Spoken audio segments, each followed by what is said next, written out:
咁今個月咧亦都係你嘅雙破嘅月份啦，咁所以人緣人際關係方面咧就相當地一般。喺今個月份咧，亦都唔好出一啲陰氣比較重嘅地方啊，例如醫院啊、殯儀館啊、火葬場。今個月咧就係個百方來財嘅月份嚟嘅，咁所以咧無論係正財運抑或偏財運咧，亦都非常之理想啊。今個月咧亦都可以好好地大膽投資一下，甚至乎咧其實如果你中意投資某啲嘅股票啊，甚至乎一啲叫做比較高風險嘅理財產品咧。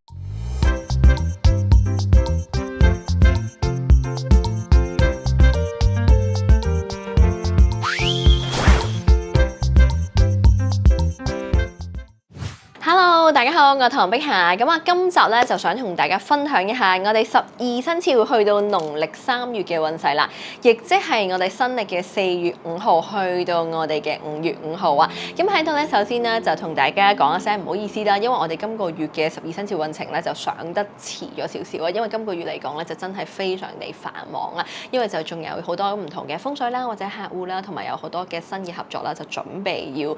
做嘅，咁所以就希望大家就多就包容啦。咁如果大家中意呢條片嘅我 like， 咁就記得要 like 啦、subscribe 我 channel 啦，同埋 share 俾身邊嘅朋友睇啦。同埋如果有任何問題嘅話咧，亦都可以喺下低嗰度留言嘅。咁我見到亦都會盡量地回覆大家啦。同埋想揾我算命啊、睇風水啊，或者擇日啊，或者可能改名嘅朋友咧，亦都可以嘟上面嘅 QR code 嘅喎。同時提大家啦，咁唐碧霞馬年運程書咧，而家應該都仲有少量喺市面上面嘅。咁至於唐碧霞嘅羊年運程書咧，咁而家就寫緊，咁就希望大家就敬請期待啦。首先同大家分享屬鼠嘅朋友去到農曆3月嘅運勢啦。咁屬鼠嘅朋友咧，咁今年咧就係一個犯太歲嘅生肖嚟嘅。咁喺上個月嚟講咧，亦都係個犯太歲嘅月份啦。咁所以啦，去到農曆3月咧，整體嘅運程嚟講咧，終於都穩定平穩咗唔少啦，同埋人緣人際關係咧，亦都回復咗平常啊。咁工作方面咧，亦都係相當地唔錯嘅，因為咧打工一族咧，亦都可以得到一啲嘅貴人嚟到幫忙，從而令到你嘅工作咧就越嚟越順利啦。咁至於財運方面咧，咁今個月亦都比上個月咧有一個明顯嘅進步嘅，揾錢方面咧亦都相當地唔錯啊。不過偏財運方面咧，咁就不過不失啦，咁就唔建議你太過咧，咁就係貪心啊。如果唔係咧，就好容易得不償失嘅啦。整體感情運啊，如果上個月因為可能犯太歲嘅原因嚟到同伴侶嗌交爭執比較多嘅話咧，嚟到呢一個月份啊，就終於咧亦都回復平常啦。亦都建議啦，已婚嘅朋友啦，亦都可以多啲同伴侶咧就一齊去拍下拖啦，增進雙方嘅感情嘅。因為結婚咧就唔係代表住一段感情嘅終結啊，反而係一段感情嘅開始啊，反而就要好好地經營啦。咁單身嘅朋友咧，今個月亦都可以透過朋友介紹，睇下有冇機會咧遇到啲合適嘅伴侶啦。如果真係有興趣嘅話咧，亦都不妨咧主動約對方外出，睇下有冇機會咧就可以更進一步啦。整體健康運咧亦都大致良好，冇乜嘢需要特別注意啊。屬牛嘅朋友啦，嚟到農曆嘅3月份啦，咁今個月咧亦都係你嘅雙破嘅月份啦，咁所以人緣人際關係方面咧就相當地一般啦。打工一族咧亦都好容易因為一啲嘅言語之失啦嚟到得罪身邊嘅同事或者係朋友啊，咁所以咧一定要萬事小心啊。咁至於啦打工一族咧就係麻麻地啦，咁從商嘅朋友咧今個月咧亦都未見到有太大嘅好轉啦，因為今個月咧亦都係個困難重重嘅一個月份嚟嘅，咁所以唯有咧就叫大家咧咁就係努力啲啦。至於財運方面啊，咁今個月嘅財運咧，亦都係未如理想嘅月份嚟嘅。無論係一啲嘅正財啦，抑或偏財啦，亦都見唔到有太大嘅進步啊。咁所以咧，屬牛嘅朋友咧，亦都要萬事小心啲啊。如果唔係咧，就好容易有個破財嘅危機噶啦。至於感情運啊，已婚嘅朋友咧，就成日咧同伴侶因為一啲嘅小事嚟到嗌交啦、爭執不休啦。其實兩個人可以一齊咁多年嘅話咧，其實互相包容咧，亦都非常幾重要嘅。如果真係有陣時啊，真係想比較脾氣差啲啊，或者可能有陣時真係想嗌交啊，想爭執嘅，不如停一停。諗一諗，咁可以咧俾自己一個緩衝嘅時間，因為好多時候咧傷害人嘅説話咧，一旦講咗咧，其實咧就好容易咧就覆水難收噶啦，咁所以亦都要特別注意、特別小心啦。咁至於單身嘅朋友啦，今個月咧就時機未到，咁就唯有繼續等待啦。整體嘅健康運咧，咁今個月咧亦都相當一般嘅月份啦，咁所以亦都建議啦屬牛嘅朋友咧，任何可能一啲嘅生冷啊，或者係過期啊、隔夜啊、油膩嘅食物咧，就千祈唔好食啦。如果唔係嘅話咧，就好容易一啲腸胃方面咧就麻麻地嘅，同埋如果有需要嘅話咧，亦都可以佩戴翻啦虛空藏菩薩嘅吊墜啦，咁亦都係有助你哋嘅健康運啦，同埋提升運勢嘅喎。屬虎嘅朋友啦，嚟到農曆嘅3月份啊，咁今個月咧，亦都係個貴人相助之月嚟㗎，咁所以整體嚟講咧，亦都相當地唔錯啊。工作方面咧，亦都可以得到貴人嘅提攜，從而咧就會令到你哋嘅一啲叫做名氣啦，甚至乎工作方面嘅表現咧，亦都會越嚟越好啊。咁至於自僱啦或者從商嘅朋友咧，咁今個月咧，亦都不妨咧可以諗下啲新嘅產品啊，因為逆水行舟不進則退啊，因為咧無論你哋嘅產品線啦，或者你哋服務咧，亦都要諗下辦法咧，點樣可以有所提升啦，咁從而咧就可以令到你哋嘅運勢啊，甚至乎工作嘅表現咧就會越嚟越好啊。財運方面最主要啦就係個正財運為主啊，偏財運方面咧亦都係麻麻地啊，咁所以咧一啲嘅投資啦，甚至乎賭博嘅話咧，呢一個月咧亦都可免則免啊。相反啦，今個月咧只要努力嘅話咧，你嘅正財收入咧亦都相當地可觀啊。感情運方面啊，嗱屬虎嘅朋友咧就成日咧都會同伴侶咧就會因為啲小事嚟到嗌交嘅，咁建議你哋咧一人讓一步啦，有啲唔係太過緊要嘅事咧，咁不如咧咁就放輕鬆啦，同埋咧咁就放下自己嘅身段啦，因為其實兩個人咧亦都係冇邊個啱邊個錯嘅喎。單身嘅朋友今個月咧依然咧就要繼續等待啦。不過如果假設你真係想識一啲新嘅伴侶咧，亦都要好地打扮自己啊，因為我成日都講啦，先敬羅衣後敬人啊，外表亦都係非常之重要嘅。整體家宅運嚟講咧，由於今個月啦，咁可能會比較繁忙啲啦，同埋交際應酬嘅活動亦都比較多啲啊，所以一定咧就要抽多啲時間嚟到休息啊。如果唔係嘅話咧，就只會越嚟越忙，從而咧就會令到身體咧出現一啲亞健康嘅情況啊。咁所以屬虎嘅朋友咧就真係要注意一下啦。屬兔嘅朋友啦，嚟到農曆嘅3月啦，咁今個月咧就係你哋辰卯相害嘅月份啦，亦即係我哋傳統所講嘅相害月啊。咁本身咧屬兔嘅朋友咧嚟到馬年已經係犯太歲嘅生肖啊，再加埋今個月咧亦都犯太歲嘅月份嚟嘅，所以人緣人際關係明顯咧就出現咗倒退啊。咁所以屬兔嘅朋友咧，唯有咧就係遠離一啲嘅小人啦，同埋是非啊，唯有一句説話咁啊，清者自清啦。當然，如果你話風水方面可以點樣化解咧，亦都可以喺屋企嘅正西嘅位置咧就擺放翻愛意明王嘅卡啦，因為咧亦都可以有助提升到一啲嘅人緣人際關係嘅運勢嘅喎。不過財運方面就未如理想啦，特別係揸車人士咧，亦都好容易咧會因為一啲可能違例泊車啊，而有一啲嘅罰款方面嘅問題啊。所以咧，我哋理財方面咧一定要做好啦，咁就係量入為出啦。同一時間啦，任何高風險高回報嘅理財投資產品咧，咁就要特別注意、特別小心啊。如果唔係嘅話咧，咁就好容易破大財啦。所以屬兔嘅朋友咧就一定要小心，一定要注意一下。咁一個叫做感情運啊，已婚嘅朋友咧就成日都因為一啲叫家庭嘅一啲嘅瑣碎事咧嚟到同伴侶嗌交爭執嘅。咁我亦都建議啦，屬兔嘅朋友咧，不如咧其實咧我哋咧就唔好太過執着一啲叫微小方面嘅問題嘅，即係啲好枝微細末嘅事情咧，其實咧就唔應該我哋傷害雙方嘅感情嘅。咁所以凡事我哋一人讓一步，我哋感情咧就自然會更加好啦。咁單身嘅朋友咧，今個月咧就時機未到啊，就唯有繼續等待啦。整體嘅健康運嚟講咧，亦都相當一般啊。咁所以屬兔嘅朋友咧喺今個月份咧，亦都唔好出一啲陰氣比較重嘅地方啊，例如醫院啊、殯儀館啊、火葬場啊呢一啲咧，亦都有所避免嘅。同時，如果假設真係會去啲陰氣比較重嘅地方咧，亦都可以佩戴翻啦文殊菩薩嘅密宗吊墜啊，亦都可以有助咧化解一啲嘅災禍啦，同埋咧遠離負能量嘅喎。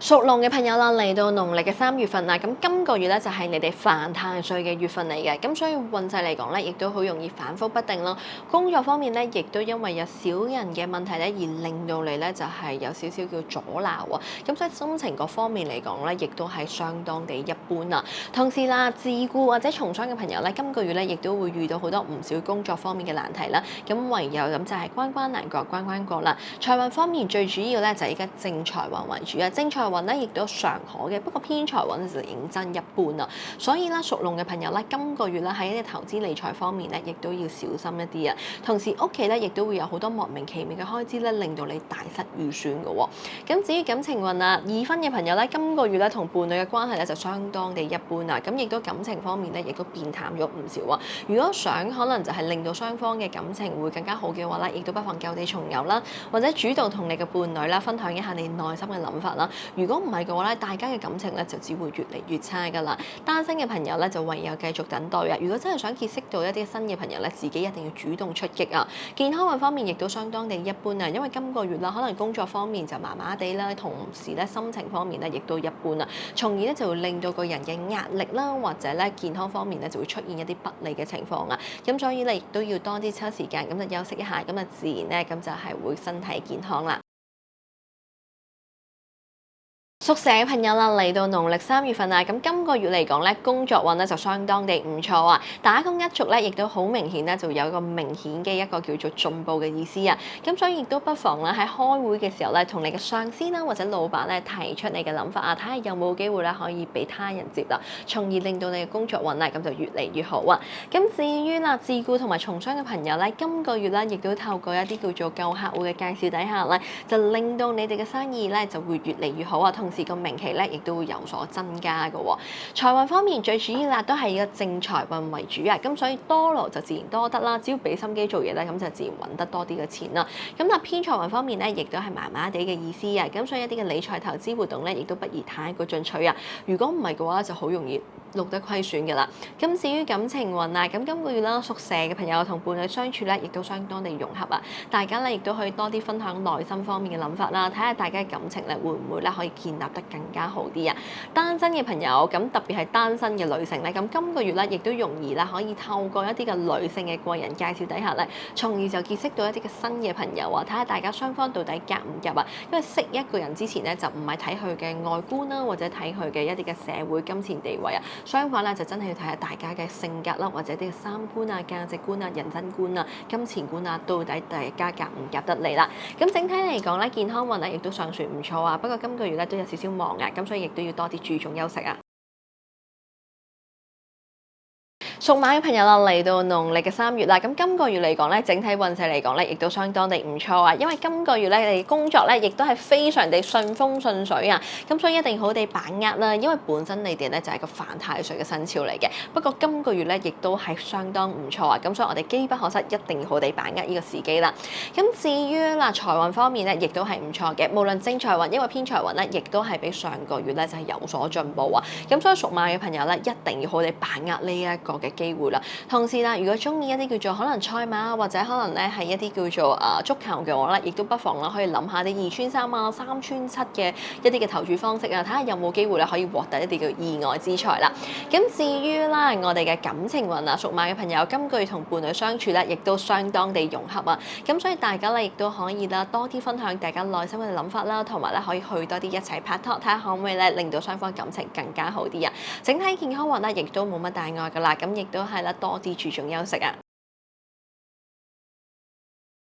屬羊嘅朋友，恭喜你，因為去到農曆3月咧，今個月咧就係一個百方來財嘅月份嚟嘅，咁所以咧，無論係正財運，抑或偏財運咧，亦都非常之理想啊。工作方面咧，亦都好似如虎添翼一樣啊，咁所以做嘢嚟講咧，亦都係唔錯嘅喎。財運方面啊，咁就係咧非常有利嘅月份，所以屬羊嘅朋友，今個月如果遇到任何嘅機會咧，亦都不妨大膽一試，睇下有冇機會咧可以獲得一個意外之財，從而咧就令到你嘅揾錢能力啦，同埋令到你嘅一啲嘅偏財咧，咁就係越嚟越多、越嚟越好嘅意思啊！感情運方面啊，屬羊嘅朋友，咁今個月同伴侶相處咧，亦都相當地融合啦。當然啦，如果想令雙方嘅感情更加好嘅話咧，包容咧就係必須嘅，因為好多時候咧，你有你嘅諗法，佢有佢嘅諗法，大家咧亦都要企喺對方嘅角度嚟到諗，咁你哋雙方嘅感情咧，咁就自然可以長久咁樣行到落去啦。單身嘅朋友，咁今個月咧就時機未到，唯有繼續等待啦。咁如果平時想增強你哋機會嘅話咧，亦都不妨啦可以報讀一啲咧覺得有興趣嘅興趣班，睇下有冇機會咧，從中咧就會遇到一啲志同道合嘅一啲嘅異性對象，從而咧就去發展一段嘅關係啦。整體嘅健康運咧，亦都冇乜太大嘅問題啊。咁平時咧亦都可以多啲注重休息啦。不過腸胃、脾胃方面咧就爭少少啊，所以飲食方面咧亦都需要特別注意啊。屬猴嘅朋友，今個月咧就係你哋相合嘅月份嚟嘅，咁所以人緣人際關係咧，亦都相當地唔錯啊！打工一族今個月咧，亦都好容易得到上司咧或者老闆嘅提攜啊！記得咧就好地表現自己啊！自僱同埋從商嘅朋友咧，嚟到呢一個月份啊，亦都可以啦，透過一啲良好嘅人緣人際關係咧，從而咧就可以識多啲嘅新嘅客戶啊！咁就令到你哋嘅營業額蒸蒸日上啊！至於財運方面啊，咁今個月咧主要咧都係個正財運為主啊，偏財運嚟講咧，亦都係不過不失啊！不過今個月亦都係一個學習運相當強嘅月份啊，所以亦都可以透過呢個契機咧，從而就學習一啲嘅理財啦、投資方面嘅知識啊，因為知己知彼先能夠百戰百勝啊嘛。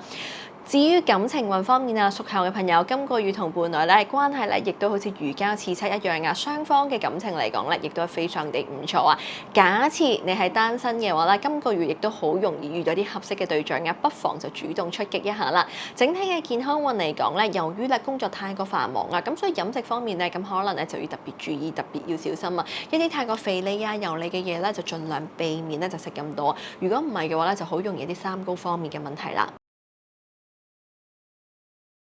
屬雞嘅朋友嚟到農曆3月份啦，咁今個月咧就係你哋巳酉丑相合嘅月份嚟嘅，咁所以整體嘅人緣人際關係咧，亦都相當地唔錯啊。同時對於你哋工作運咧，更加有個提升嘅作用啊，特別係對於一個自僱啦或者從商嘅朋友啦，係特別有利嘅月份嚟嘅。咁所以今個月咧，亦都會多咗好多新嘅合作機會啦。只要睇清楚一啲嘅文件合約細則啦，如果冇問題嘅話咧，亦都不妨去馬。咁至於打工一族，咁今個月咧，亦都會多咗好多新嘅機會啊，亦都不妨好地把握啦。財運方面，無論係正財運因為偏財運咧，亦都係唔錯嘅月份嚟嘅。咁所以屬雞朋友咧，今個月咧亦都可以好好地大膽投資一下。甚至乎咧，其實如果你中意投資某啲嘅股票啊，甚至乎一啲叫做比較高風險嘅理財產品咧，只要你睇清睇錯啦，或者比較熟悉嘅話，你亦都不妨去買，睇下有冇機會咧可以獲得一啲叫意外之財啊。咁至於感情運方面啊，咁屬雞嘅朋友咧，今個月同伴侶相處咧，亦都相當地融合啊。不過由於工作繁忙啦，咁當中咧都有少少忽略咗對方嘅。咁建議你哋咧平時亦都可以多啲 send 一啲甜蜜嘅 message 咧，關懷下對方，咁啊自然呢個關係就會越嚟越好噶啦。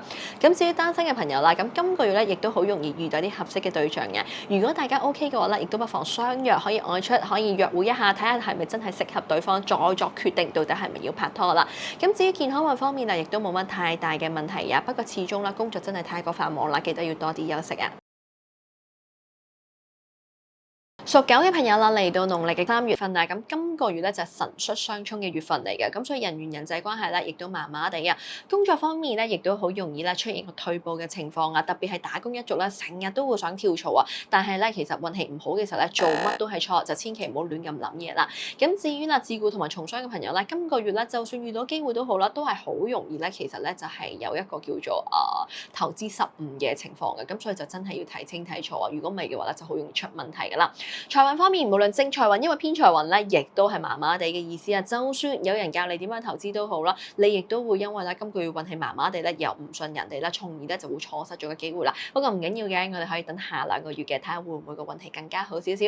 咁至於啦，拍緊拖嘅朋友，今個月咧亦都好容易咧出現個感情生變嘅月份嚟嘅，就會大家嗌交爭執會多咗好多啊。咁互相都唔包容對方啊，從而咧就會多咗好多嘅爭執啦，或者拗撬啊。咁唯有咧就大家彼此靜一靜啦。如果唔係嘅話咧，亦都好容易咧出現一啲叫做變化啊，所以咧就要真係要注意小心啦。單身嘅朋友時機未到，唯有繼續等待啦。健康運方面咧，今個月咧家宅運亦都相當一般啊，所以屬狗嘅朋友咧就千祈唔好去一啲比較陰氣重嘅地方啊，例如殯儀館啊、墳場啊呢一啲咧，亦都可免則免啦。如果有需要嘅話咧，亦都可以佩戴翻啦阿彌陀如來嘅密宗吊墜啊，咁啊自然咧可以保到平安啦。屬豬嘅朋友啦，嚟到農曆嘅3月份啊，咁今個月咧，亦都係你多勞多得嘅月份嚟嘅，咁所以有付出咧就一定有所收穫啊！記住1分耕耘1分收穫啊！不過財運方面咧，最主要嚟講咧，亦都係個正財運為主啊，偏財運方面咧，咁就係咧爭少少啊，因為始終咧都受到一個小耗空星嘅影響底下咯，所以咧就容易出現一啲叫做3更貧啦、5更富嘅情況噶，咁所以屬豬嘅朋友咧就真係要特別注意啊！理財投資甚至乎擔保咧，一定要思前想後啊！如果唔係嘅話，就好容易作出一啲咧令你後悔嘅決定啦，從而咧就會錄得一啲嘅虧損噶啦。感情運方面，咁今個月同伴侶相處咧，亦都相當地融合嘅。咁整體嚟講咧，亦都冇乜需要特別注意嘅地方啦。不過單身嘅豬女咧，今個月機會嚟啦，因為今個月咧亦都好容易咧透過你嘅工作場合啦嚟到結識到一啲新嘅伴侶嘅喎。咁如果有興趣嘅話咧，亦都不妨啦可以同對方咧咁就係多啲相處下，睇下大家啦到底夾唔夾啊。整體健康運嚟講咧，亦都尚算唔錯嘅，冇乜需要特別注意嘅地方。好，今日頭先咧亦都同大家分享咗我哋12生肖嘅農曆3月嘅運程啦。咁如果大家有興趣嘅話咧，咁就記得要 subscribe 我 channel 啦，同埋 like 呢條片啦，同埋最緊要咧就 share 俾身邊嘅朋友睇啊。如果咧想揾我朋友咧，亦都可以嘟上面嘅 QR code啊。同時間亦都可以喺下底個留言話俾我聽，到底你今個月到底好唔好玩啊？咁我哋下集再見啦，拜拜。